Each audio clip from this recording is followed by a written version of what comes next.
ngayong tag-init. So, alam naman ninyo, ang perfect talaga ngayong tag-init ay uminom ng tubig. Kaya uminom muna ako ng tubig, malamig na tubig. O, diba, wag kayong agad uminom ng soft drinks, malalamig na soft drinks. Uminom muna kayo ng tubig, mga loves, kasi hindi rin mabuti na palagi kang uminom ng soft drinks dahil nakakasama rin yan sa ating kalusugan. So, kakain na tayo ngayon. Ito talagang pinaka-paborito ko na pagkain dito. Kaya ito muna yung una kong nilantakan bago yung iba. So, ang sarap-sarap talaga. Perfect combination talaga siya dito sa chicharon. So, yan. Nag-enjoy talaga ako sa pagkain ko niyan. So, ito yung panghimagas ko. Perfecto talaga siyang kainin ngayong tag-init dahil nakaka-fresh siya ng ating lalamunan. O, diba? Huwag na lang natin araw-arawin dahil matamis. Nakakasama rin sa ating kalusugan. So, ayan. Kinain ko muna yung ice cream. Hindi ko muna siya nahalo-halo. O, diba? Tapos, ang sarap rin kanilang leche flan. Sakto lang sa timpla yung kanilang leche flan. Hindi siya gaanong matamis. So, ayan, nilantakan ko muna to. Pinaghalo-halo ko muna yung ice cream. Tapos, yung leche flan nila. Meron rin nakalagay dito na saging. Kaya naman, sarap-sarap na talaga ako kahit hindi ko pa siya hinalo-halo. O, diba?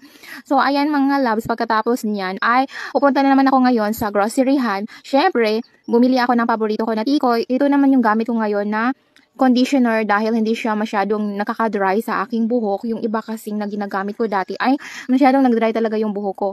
So, syempre, hindi natin kakalimutang bumili ng gatas. O, diba? Ang sarap kasing maggatas. Tapos, sa haluan nito ang decaf na kape. Ayoko nang uminom nung hindi decaf na kape dahil nagpapalpiti talaga ako kapag hindi decaf.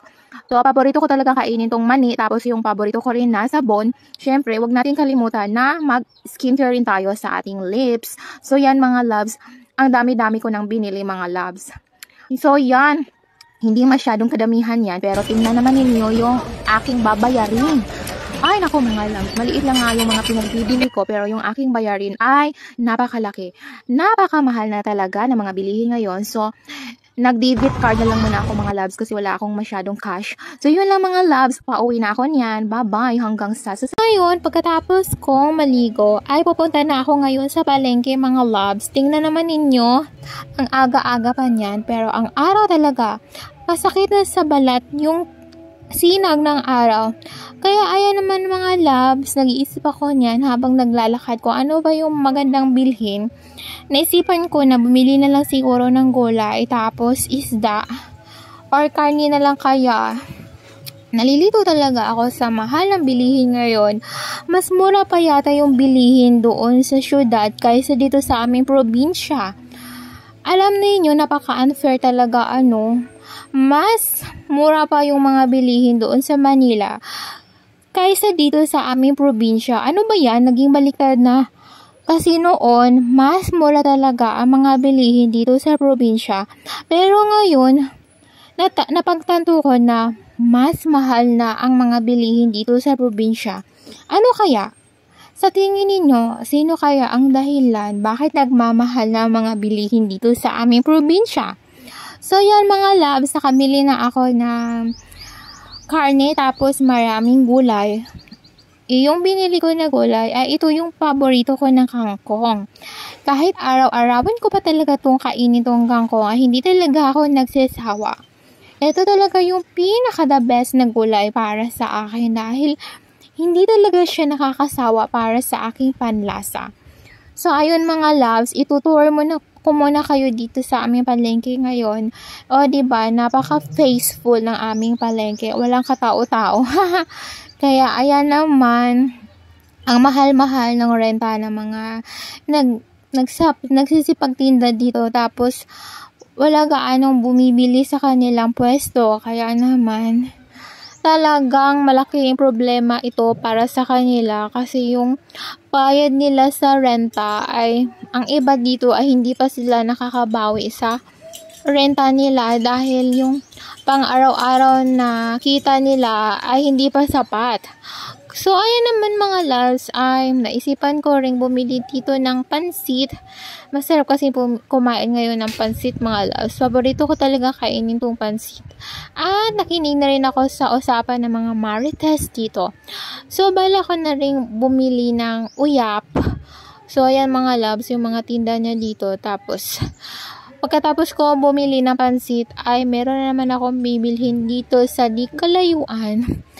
Habang ako'y naglalakad ay kung ano-ano na naman yung naiisip ko na bilhin. Meron na naman kasi akong naaalala na bibilhin na nakalimutan ko, o diba? So yan, huminto muna ako dito para bumili ng papel at meron rin akong binili na laruan dito. Pagkatapos niyan ay papauwi na ako ngayon. Ewan ko lang ba, pero sa isip ko ay meron pa akong gustong maalala na gusto kong bilhin pero hindi ko maalala. O diba, ang gulo-gulo ko. So ayan mga loves, samahan na ninyo akong umuwi. Final na talaga ito, uuwi na talaga ako sa aming bahay kasi ang sakit na talaga sa balat. Yung init ng araw, grabe, yung sinag ng araw ay parang kinukut-kut na yung balat ko. Grabe na talagang init ng panahon ngayon. Kaya kinakailangan talaga na mag-sunblock muna kayo bago kayo lumabas ng bahay. Or kahit na nandiyan lang kayo sa loob ng bahay. Yun lang po. Bye-bye!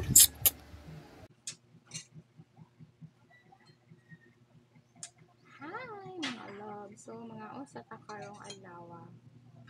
At adiri noodles na gibutangan og kangkong, di ba? Pagkaon na loves. Dayon. At kain sa manok. Ano tayong bulan? Diba na itong kanon karon?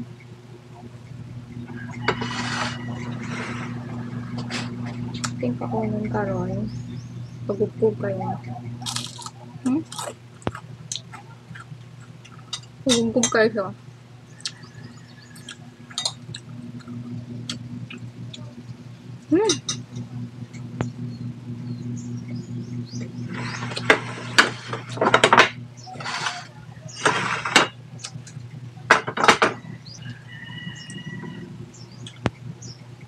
Mga ano tayo ninyo?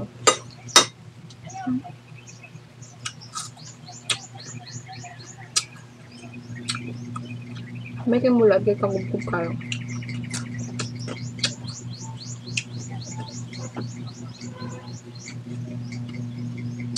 Atay.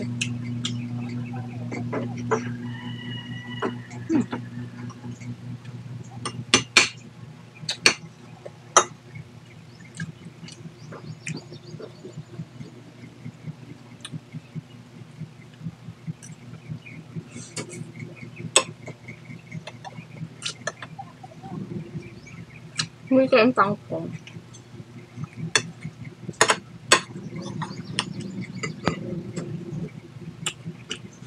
Kangkong.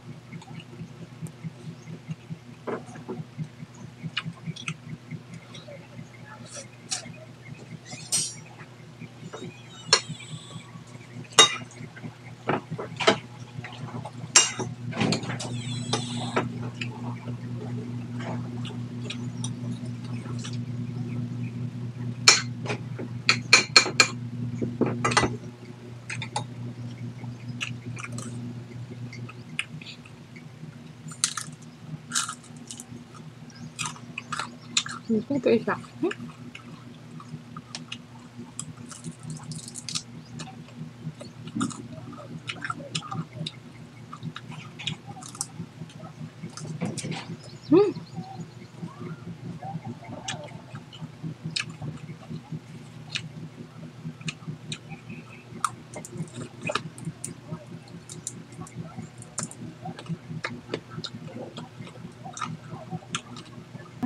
Watermelon karon.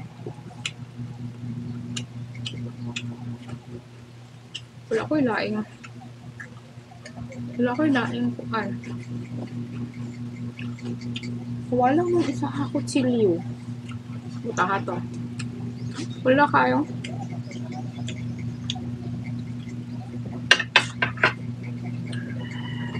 Naon tao, watermelon.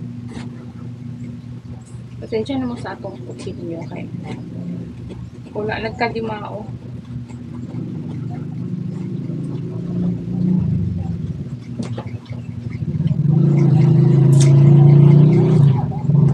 Diba?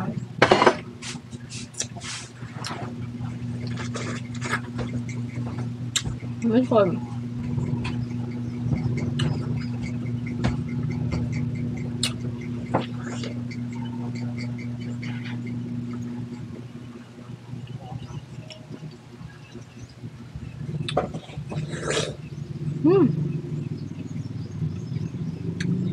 Tulo-tulo.